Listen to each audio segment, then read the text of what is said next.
तो नमस्कार, मैं डॉक्टर रजनीश कुमार आप सभी का एक बार फिर से हार्दिक स्वागत करता हूं। यूजीसी एनटीए नेट की तैयारी करने वाले छात्र छात्राओं के लिए एक बहुत ही महत्वपूर्ण सूचना आई है, जो कि अभी ट्वीट के माध्यम से है। यूजीसी इंडिया ट्विटर अकाउंट पर जो वहां के चेयरमैन हैं, यूजीसी के चेयरमैन मामिडाला जगदेश कुमार, उन्होंने एक ट्वीट करके बताया है कि दिसंबर 2021 और जून 2022 का एग्जाम जून 2022 के प्रथम सप्ताह या द्वितीय सप्ताह में हो सकता है। और इसकी जो एग्जैक्ट टाइम टेबल है, शेड्यूल है, वो जल्दी ही एनटीए फाइनलाइज करेगा, अंतिम निर्णय लेगा कि कब उसका फॉर्म निकलेगा, कब तक अप्लाई किया जाना होगा और कब एग्जाम की डेट घोषित होगी। आप जानते हैं कि लगभग 100 विषयों में यूजीसी एनटीए नेट की परीक्षा होती है और कई चरणों में होती है। तो आप लोग कई बार एग्जाम दे भी चुके होंगे। जो नए बच्चे होंगे वो पिछली बार के एग्जाम शेड्यूल को देखकर अनुमान लगा सकते हैं कि उनका किस चरण में एग्जाम हो सकता है। तो एक नई जानकारी है, इसलिए आप कमर कसकर एकदम से तैयारी में लग जाइए। और तभी जो यूजीसी एनटीए नेट का स्लोगन आप देखते हैं, ज्ञानम विज्ञानम विमुक्ते, ज्ञान विज्ञान से विमुक्त हो जाएंगे अगर आपको ये सर्टिफिकेट मिल जाता है। तो सबकी एक इच्छा रहती है कि वो नेट क्वालिफाइड हो और असिस्टेंट प्रोफेसर बनकर वो उच्च शिक्षा में अपने काम को कर सके। तो ये जानकारी थी कि इसमें भी 2 सत्रों को मिलाया जा रहा है, दिसंबर 2021 को और जून 2022 को। और अब देखने वाली बात रहेगी कि क्या 6% ही रिजल्ट आता है या फिर ये 12% होता है, क्योंकि इस बार का जो रिजल्ट आया हुआ था उसमें केवल 6% रिजल्ट आए थे, जिसको लेकर छात्रों में थोड़ा सा असंतोष था। अब देखते हैं कि एनटीए क्या निर्णय लेता है। अगर इस चैनल पर बात करें तो आप जानते हैं कि लगातार 1.5-2 साल से हम UGC NTA net, TGT, PGT, प्रवक्ता और असिस्टेंट प्रोफेसर्स के एग्जाम को लेकर लगातार मेहनत कर रहे हैं। जो पुराने छात्र होंगे वो इस चैनल के बारे में भली भांति जानते होंगे। जो नए छात्र हैं उनके लिए मैं बताना चाहूँगा कि यूनिट वाइज जो यूजीसी एनटीए नेट में कुल 10 यूनिट लगी हुई हैं, यूनिट वाइज पूरे यहाँ पर मैटर आपको मिल जाएंगे, जिसमें यूनिट 1 हिंदी भाषा और उसका विकास से संबंधित आप देख रहे हैं यहाँ पर टॉपिक दिया गया है। पहला टॉपिक है कि भाषा विज्ञान, हिंदी भाषा का सही अप्रोच से कैसे अध्ययन करें। तो इस वीडियो को आप देखेंगे तो आपको एक दृष्टि मिलेगी कि हिंदी भाषा पढ़ते समय किन किन पॉइंट्स को ध्यान में रखना है और किन पे बहुत ज़्यादा ध्यान रखना है। ये चीज़ें हिंदी भाषा की उपभाषाएं और बोलियां, अपभ्रंश, अवहट, पुरानी हिंदी विशेषताएं और उनके जो अंतर संबंध है उनके बारे में चर्चा की गई है। हिंदी वर्णमाला, खासतौर से अघोष, सघोष, अल्प प्राण, महाप्राण को लेकर लगातार सवाल पूछे जाते रहे हैं, तो उनको कैसे हल करें। भारतीय आर्य भाषा, प्राचीन, मध्य और आधुनिक आर्य भाषाओं को ध्यान में रखते हुए वीडियो लेक्चर बनाया गया है। इसके बाद पाली प्राकृत की विशेषताओं पर वीडियो लेक्चर है। तो आप सिलेबस डाउनलोड करके उसको प्रिंट आउट करके एक बार मिलान कर लीजिए कि इस चैनल से आपको कितनी वीडियो लेक्चर मिल सकती हैं और कितना फायदा हो सकता है, ठीक है। और क्योंकि पिछला जो रिजल्ट्स आया हुआ था, हमारे चैनल से जुड़े बहुत सारे बच्चों का नेट जेआरएफ हुआ था, उन्होंने खुद कमेंट्स कर कर इस चीज़ को बताया। अगर आप कम्युनिटी बॉक्स में इसको सर्च करेंगे तो मिल भी जाएगा। और फेसबुक पर भी मैंने इसको अपडेट किया हुआ था कि इस चैनल से बहुत सारे बच्चे सक्सेस हुए हैं। तो एक कॉन्फिडेंस है और इसी कॉन्फिडेंस को मैं आप लोगों के अंदर विकसित करना चाहता हूं, क्योंकि आप जानते हैं कि यहाँ पर पूरी फ्री पढ़ाई होती है और पूरे जो कहा जा सकता है कि गेंद आपके पाले में है कि आप कैसे समय निकालते हैं और उसकी तैयारी करते हैं। तो ये था। और मैंने बताया कि बेस्ट बुक्स अगर भाषा विज्ञान की पढ़ना चाहते हैं तो कौन कौन सी हैं हो सकती हैं सेल्फ स्टडी के लिए। इसके अलावा जो आपके सिलेबस में हिंदी व्याकरण लगा हुआ है उसमें मैंने काफ़ी मेहनत करके वीडियो लेक्चर बनाए हैं, जरूर समय निकाल कर उसको देखिए। लगातार आप इस स्क्रीन पर भी देख सकते होंगे आप अपने सिलेबस के अनुसार इसको मिलान कर लीजिए और उसके हिसाब से पढ़ाई करिए।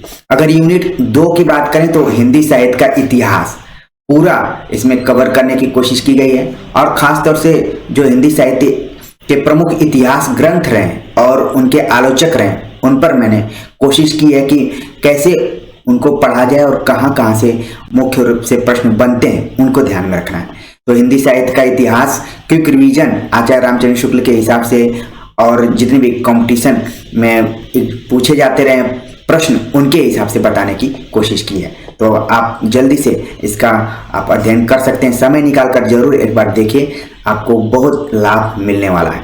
आचार्य रामचंद्र शुक्ल को मैंने कई दृष्टि से बताने की कोशिश की है और आप जानते हैं कि किसी भी परीक्षा की रीढ़ है अगर हिंदी साहित्य की बात करें तो आचार्य रामचंद्र शुक्ल का इतिहास ग्रंथ, तो उसको समझना बहुत जरूरी है। इसके बाद हमने बच्चन सिंह पर काम किया, हिंदी साहित्य का दूसरा इतिहास, चारों कालखंडों पर उनके कथनों को एक जगह कलेक्ट करने की कोशिश की है। जरूर समय निकालकर एक बार देखिए, आपको लाभ मिलने वाला है।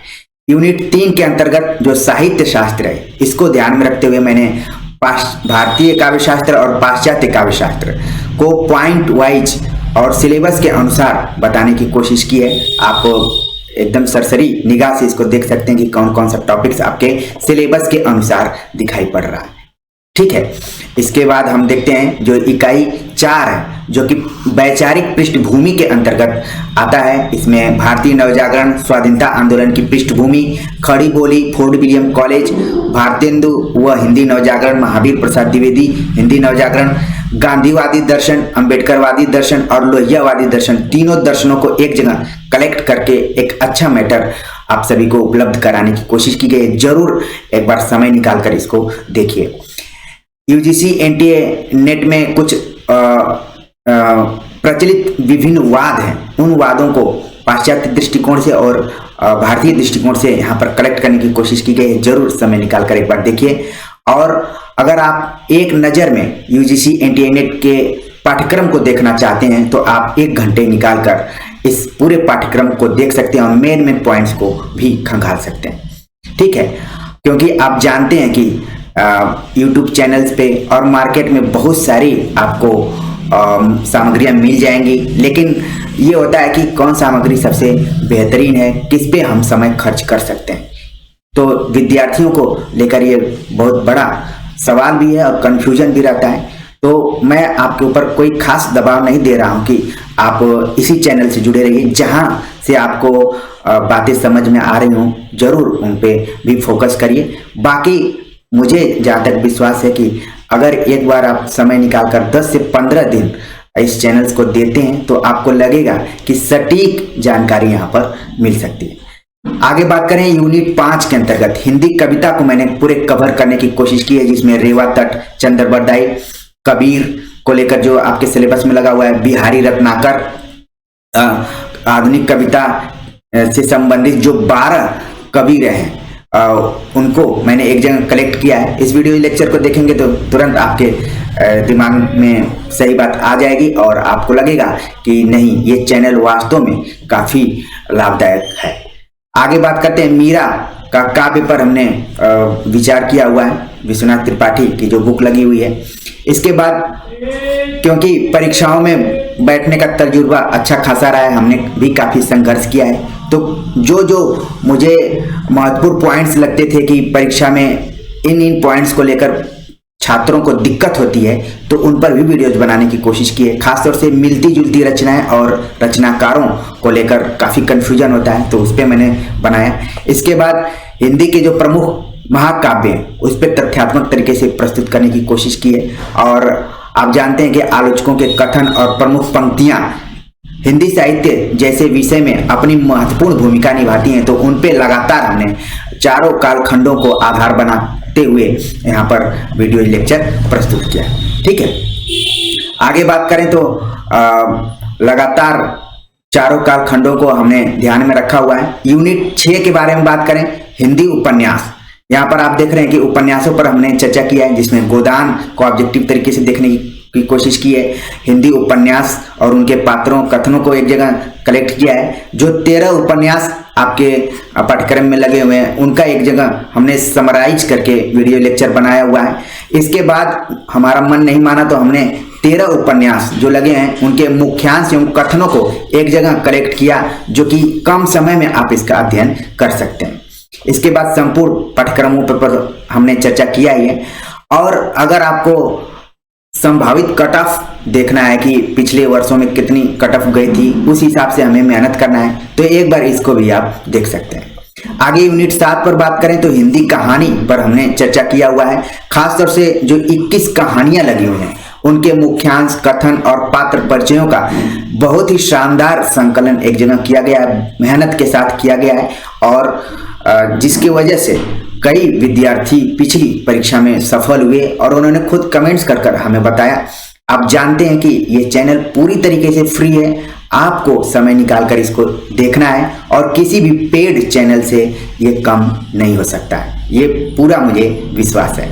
आगे बात करते हैं कहानी को लेकर। अगले एंगल से हमने बात की कि हिंदी की जो प्रमुख कहानियां हैं और उनके जो पात्र हैं, कथन हैं, जिनसे प्रायः परीक्षाओं में सवाल आते रहे हैं, तो उनको हमने एक जगह कलेक्ट किया। फिर उनकी समराइज करते हुए कहानियों का एक जगह कलेक्शन है और फिर कट ऑफ इत्यादि है। यूनिट 8 के अंतर्गत हमने हिंदी नाटक पर विस्तार से बातचीत किया हुआ है, जिसमें कि जितने भी महत्वपूर्ण नाटक आपके पाठ्यक्रम में लगे हुए हैं उनको एक जगह कलेक्ट किया गया है। भारतेंदु हरिश्चंद्र, जयशंकर प्रसाद के नाटकों को रखा गया है और हिंदी के प्रमुख नाटक, पात्र और पंक्तियों को भी एक जगह कलेक्ट किया गया है। और फिर एक जगह 14 नाटकों के मुख्यांश, कथन और पात्र को एक जगह कलेक्ट कर लिया गया है, जो कि आप कम समय में उसका अध्ययन कर सकते हैं। कई बच्चे कहते हैं कि सर इसका पीडीएफ दे दीजिए। मैं जानता हूं कि प्रतियोगी छात्र पीडीएफ को डाउनलोड कर लेंगे, अपने मोबाइल में भी रख लेंगे, प्रिंट आउट भी कर लेंगे, लेकिन ठीक से उसको नहीं पढ़ पाएंगे। वर्तमान समय में आपके साथ परीक्षा हॉल तक अगर कोई जाता है तो मोबाइल जाती है, कई बार तो जबरदस्ती मोबाइल रखवाना भी पड़ता है। तो मुझे लगता है कि आप इसी चैनल को ध्यान में रखिए और आपको जो भी डाउट लग रहा हो तो एक बार जरूर वीडियो जाकर देख लीजिए कि क्या है, क्योंकि यहाँ से मैटर इधर उधर होने की बहुत कम चांस है। लेकिन अगर आप उसको पीडीएफ में डाउनलोड करके रख रहे हैं तो पता चला कि पीडीएफ डिलीट हो गया है या फिर मिल नहीं रहा है या फिर प्रिंट आउट रखे हुए हैं, वो धूल खा रहा है बहुत ज्यादा, आप उसको नहीं पढ़ रहे हैं। तो कोशिश ही कीजिए कि सुनकर अपने दिमाग में चीजों को फिक्स करते जाइए और नोट्स बनाते जाइए और बार बार इसको देखिए, ठीक है। अगर इकाई 9 के बारे में बात करें, हिंदी निबंध पर काफी मेहनत से हमने वीडियो लेक्चर बनाया, जो कि जितने भी निबंध लगे हुए हैं, भारतेंदु हरिश्चंद्र के, आचार्य रामचंद्र शुक्ल के, सरदार पूर्ण सिंह के निबंध जो लगे हैं, नामवर सिंह के निबंधों को एक जगह हमने देखने की कोशिश की है। इसके अलावा तमाम परीक्षाओं में जितने भी निबंधों से सवाल आए हुए हैं उन सवालों को एक जगह हमने देखने की कोशिश की है। आप इस वीडियो लेक्चर को देखेंगे तो आपका कॉन्फिडेंस खुद बढ़ जाएगा और कमेंट्स कर आप बताएंगे भी कि नहीं सर आप सही कर रहे हैं, क्योंकि एक सच्चे प्रतियोगी की तरह मैं आप सभी को वीडियोज बनाता हूं, लेक्चर बनाता हूं, ऐसे लगता है कि मैं खुद इस एग्जाम में बैठने जा रहा हूं। तो आप जानते हैं कि मैं व्यस्ततम समय को निकाल कर आप सभी के लिए वीडियो लेक्चर बनाता हूं, तो उस मेहनत को ध्यान में रखते हुए अपनी मेहनत को जोड़ दीजिए तो सफलता जरूर मिलेगी। यूनिट 10 के बारे में बात करते हैं, जो कि आत्मकथा, जीवनी और अन्य गद्य विधाओं पर आधारित है, जिसमें कि हमने जितने भी इसमें गद्य विधाएं लगी हुई हैं उन पर एक वीडियो कलेक्ट करने की कोशिश की है, लेक्चर बनाने की कोशिश की है। जरूर समय निकालकर इसको देखिए। इसके बाद हमने कथेतर गद्य में खासतौर से आत्मकथा पर विचार किया है और इसको आप देखेंगे तो जरूर आपको कुछ न कुछ दृष्टि मिलेगी। कुछ बच्चों की शिकायत रहती है कि सर प्लेलिस्ट नहीं दिखाई पड़ रहा है, तो आप देख रहे हैं कि मैंने प्लेलिस्ट को यहाँ पर दिखाने का प्रयास किया गया है कि क्या क्या प्लेलिस्ट बना हुआ। अगर आप अपना बेसिक तैयार करना चाहते हैं तो हिंदी साहित्य का सरल इतिहास पर लगातार वीडियो लेक्चर बन रहे हैं। अब तक जब वीडियो में बना रहा हूं तो 21 लेक्चर अपलोड कर दिए गए हैं। इसके बाद हमने लगातार लाइव क्लास टेस्ट के माध्यम से आप सभी का अभ्यास करवाया है, तो इस प्लेलिस्ट में जाकर जरूर उन प्रश्नों को देखिए, जिससे कि आपको दृष्टि भी मिलेगी और कैसे परीक्षाओं में ध्यान रखना है। अगर ये प्रश्न रिपीट हो जाते हैं तो आपको गलत नहीं करना है, ठीक है। ऐसे ही परीक्षा तक आपको मेहनत करना है, बाकी बाद में आप लोग जानते हैं कि क्या स्थिति होती है। तो बस परीक्षा तक मेहनत करिए, जी जान लगाकर जून के फर्स्ट वीक तक एकदम से तैयारी करिए। आपका पूरा मुझे उम्मीद है कि नेट और जेआरएफ क्वालिफाइड हो जाएगा। जो बच्चे नेट थे वो जेआरएफ के लिए लगे, और जो पहली बार एग्जाम दे रहे हैं वो दोनों के लिए लगे, ताकि उनका भविष्य आगे चलकर अच्छा हो जाए। आप देख रहे हैं लगातार प्लेलिस्ट बने हुए हैं अलग अलग परीक्षाओं के दृष्टिकोण से, खासतौर से यूजीसी एनटीए नेट का आप देख रहे हैं कि संपूर्ण पाठ्यक्रम पर यहाँ पर मैंने विचार किया हुआ है। इसके अलावा आप देखेंगे तो यूनिटी वाइज यहाँ पर प्लेलिस्ट दिया गया है। कुछ वीडियोज आपके फर्स्ट पेपर से भी संबंधित यहाँ पर हैं, उसको भी आप देख सकते हैं। इसके बाद पिछले वर्षों में जब से UGC NTA net exam conduct करा रही है, तो उस समय के क्वेश्चंस को भी हमने यहाँ पर दिखाने की कोशिश की है, जिसमें कि 13 वीडियोज हैं। जरूर आप समय निकाल कर एक बार इसको देखिए। इसके बाद पाश्चात्य काव्य शास्त्र, हिंदी साहित्य का इतिहास, तमाम एंगल से हमने यहाँ पर दिखाने की कोशिश की है। और सेल्फ स्टडी करने के लिए हमने यहाँ पर कुछ पुस्तकों के बारे में भी चर्चा किया है, उन पुस्तकों को जरूर देखिए। बाकी आप लगातार देख रहे हैं प्लेलिस्ट को, तो इसलिए चैनल पे थोड़ा सा समय निकाल कर आपको देखना पड़ेगा, तभी चीजें मिलेंगी। और जब तक आप इधर उधर भटकेंगे तो आपका कंसंट्रेशन भी नहीं बनेगा। थोड़ा सा समय निकालकर इस चैनल को दीजिए, और निश्चित तौर पर ये चैनल आपको सफलता देने की गारंटी करता है। ठीक वैसे ही जैसे सुभाष चंद्र बोस ने कहा था कि तुम मुझे खून दो, मैं तुम्हें आज़ादी दूंगा, और मैं यही कहता हूँ कि तुम मुझे समय दो, मैं आपको सफलता दूंगा। क्योंकि मेरी कोशिश रही है कि जितने भी प्रतियोगी छात्र हैं, जो कि जिनके अच्छे बैकग्राउंड नहीं है, वो कुछ करना चाहते हैं, उनके गॉडफादर नहीं है, वो अपने दम पे कुछ करना चाहते हैं, उनके लिए चैनल पूरी तरीके से डेडिकेटेड है। तो लगातार आप इससे जुड़े रहिए, और जितने भी आप देख रहे हैं प्लेलिस्ट, इनको देखिए, क्योंकि ये बताना जरूरी था। हमने अब तक लगभग 430 वीडियोज अपलोड कर दिए हैं। उसमें से 30 वीडियोज को मान लीजिए मैं माइनस कर देता हूं, तो 400 वीडियो आपके लिए बहुत ही इंपॉर्टेंट रोल निभाने वाले हैं। ठीक है, तो इस तरीके से आप देखते जाइए, और इस चैनल पे आप लगातार बने रहिए, और हो सके तो अपने दोस्तों को भी इसके बारे में बताइए।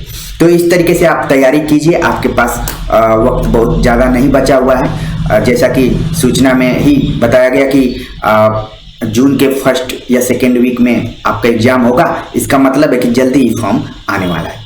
तो मुझे उम्मीद है कि इस चैनल को लेकर आप एकदम से निश्चिंत हो गए होंगे कि ये चैनल आपके लिए उपयोगी है या नहीं, क्योंकि मैंने पूरी वीडियोज, लेक्चर, प्लेलिस्ट इत्यादि के बारे में बता दिया।